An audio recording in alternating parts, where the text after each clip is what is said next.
Opening of an investigation at the corrupt Ministry of Construction, just a delaying tactic. When has an investigation ever reached a conclusion in Côte d'Ivoire under Alassane Ouattara's regime?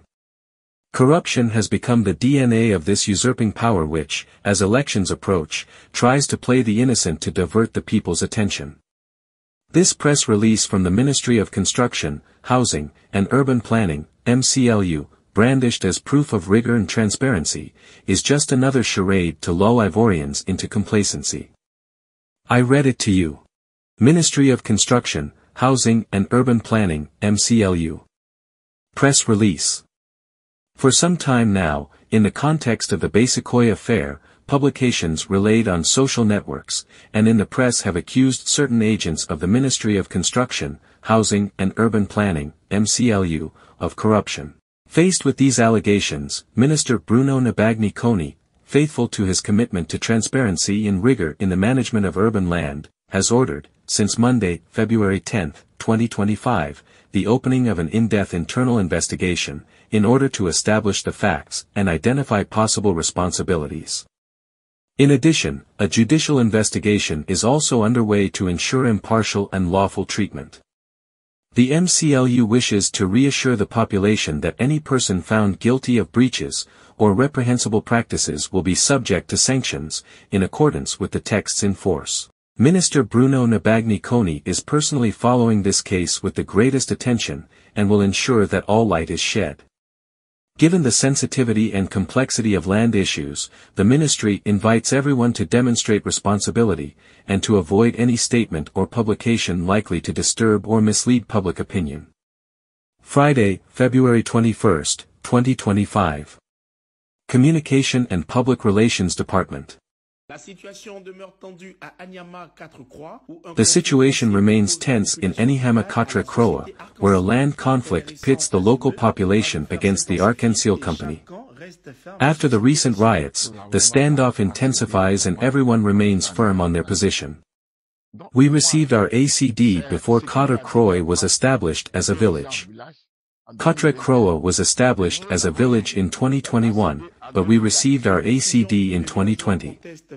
A decision that villagers strongly contest, believing that it does not reflect historical land rights. For us, if there must be an ACD, it is in the uninhabited part. Any decision to evict or otherwise, must concern the uninhabited part. This operation exacerbated tensions, leading to the destruction of several houses, which inflamed the situation. You see, all over the town, they started breaking people's houses. Faced with this crisis, the village chiefdom, helpless, calls on the authorities to intervene to avoid an escalation. We call on our authorities to protect what they have created by erecting a village by their decree, so that they protect the village. While tensions remain high, the intervention of the public authorities now seems essential to find a solution to this dispute which threatens the stability of the locality. Did it really take social media uproar for the government to realize that the Ministry of Construction is a den of corruption? For years, citizens have been battling mafia-like practices to obtain their land documents, facing abusive expropriations and witnessing land being sold off to the highest bidders, without the slightest scruple. Bruno Nabagni-Koni, loyal servant of this illegitimate regime, now attempts to wear the mask of honesty. But who still believes these diversion tactics?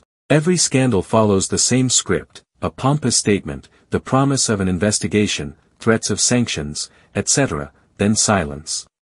Cases are covered up, the guilty promoted, and the people left in despair. It is clear that this so-called internal investigation is merely a ploy to calm public outrage, and buy time until the next elections. This is a well-oiled strategy by the Ouattara regime to feign a fight against corruption while the regime itself, and its close allies are the primary beneficiaries. It is no secret, the Ministry of Construction has long been a veritable treasure trove where bribes, fraudulent land allocations, and speculative deals are orchestrated by a well-organized network of senior officials and political cronies.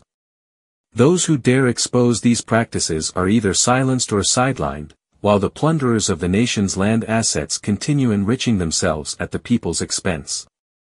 This so-called thorough investigation is nothing more than another smokescreen designed to shield the true culprits, who parade around with impunity. As elections approach, the regime desperately tries to polish its image with fake anti-corruption measures. But Ivorians are not fools. This is the same tired diversion strategy, repeated like a broken record, while the people's daily lives worsen. Families struggle to find decent housing while leaders, and their accomplices amass colossal fortunes off the backs of the vulnerable. The people must refuse to be complicit through silence. The time for resignation is over. It is time to say no, to rise, and reclaim the nation's destiny. These impostors must be driven from power, before they completely destroy what remains of Côte d'Ivoire. These sham investigations have gone on long enough. True justice lies in the people rising, standing tall, and taking back control. No one should remain a spectator to this farce. The era of impostors must end. Rise up, people of Côte d'Ivoire. The hour of liberation has come. They have no documents, and they build on your property.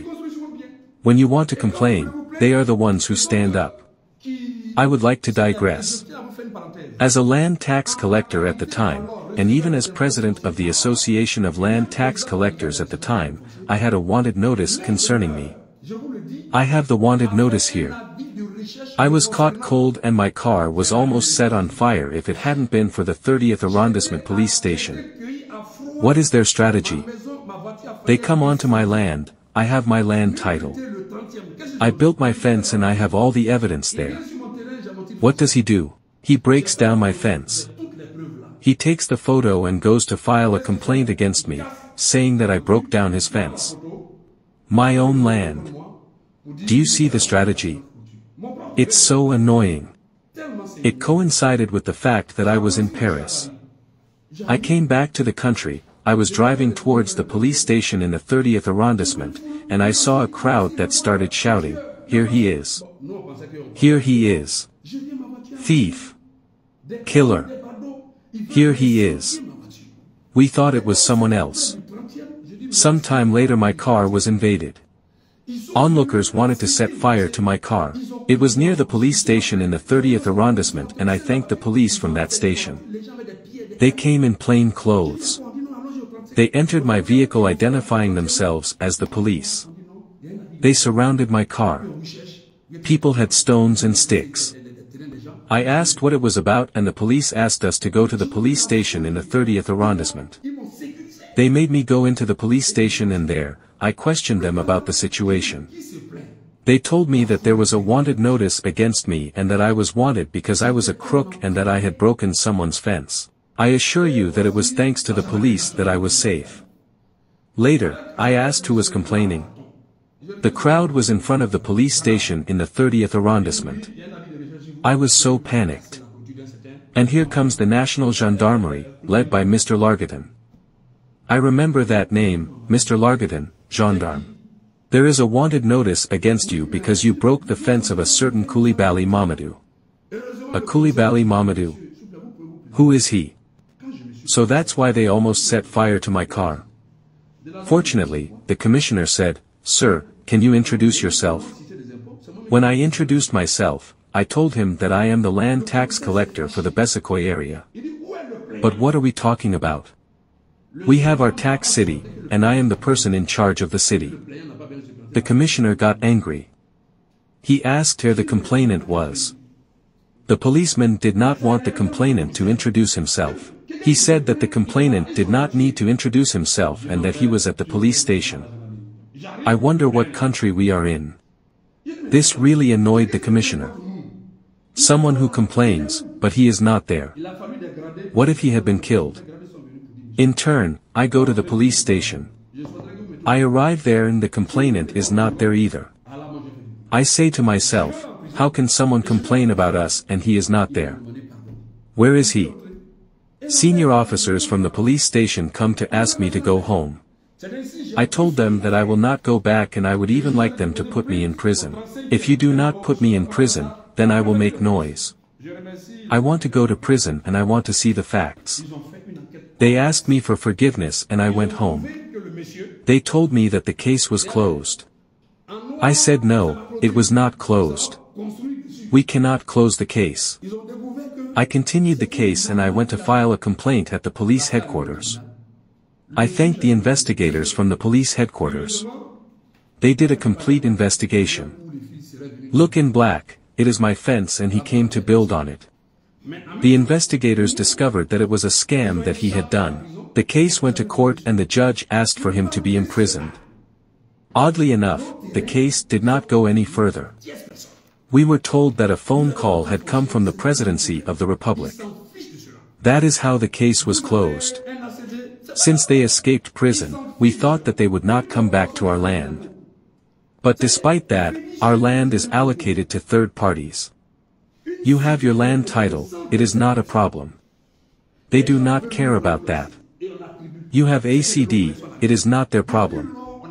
They do not care about that. However, we are a corporation of tax agents. That is to say, coming to the land of tax agents, a city of tax agents of 127 people. People want to replace us. Some of our colleagues are retired and since then, we have not been able to have our land. We do everything but it is blocked. So what is their discovery? We had our various meetings, and since we did not want to take the certificates, we went to see our colleague Diallo, because when he was head of the land registry, I was the land tax collector. We were together, and he was the one who helped us with the fraudsters, the crooks. So we went to see him. We told him that we do not want to go and take the Jorabidi certificates, because it came back to us that when we go to make a certificate in Jorabidi, they take the opportunity to sell the land to someone else. Chris Yapi does not lie. Find Chris Yapi on his 2 YouTube channels, his Rumble channel, his TikTok, X, Instagram, VK and Threads accounts.